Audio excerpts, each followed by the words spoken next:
আসসালামু আলাইকুম। আজ ফজরের নামাজের পর ঠিক করলাম বাহির থেকে একটু হেঁটে আসব। ভোরের সময়টা সত্যিই অন্যরকম।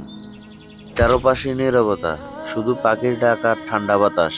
মনে হচ্ছে পৃথিবীটা নতুন করে জেগে উঠেছে। আল্লাহ তাআলার কুদরত নিদর্শনগুলো এই সময় সবচেয়ে বেশি চোখে পড়ে। সূর্যের আলো ধীরে ধীরে চারপাশ আলোকিত করছে। ফজরের পর হাঁটাহাঁটি এটা শুধু শরীরের জন্য নয়, মনও একটা শান্তি আনে।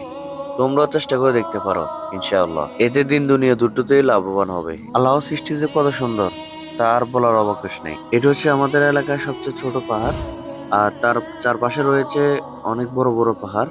ইনশাল্লাহ অন্য কোনো ভিডিওতে একটা একটা করে পাহাড় দেখাবো।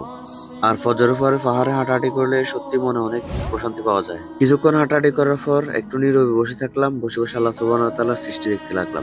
এটি হচ্ছে আমার প্রথম ব্লগ। চ্যানেলটি সাবস্ক্রাইব করে রাখো, আর দেখা হচ্ছে অন্য কোনো ভিডিওতে।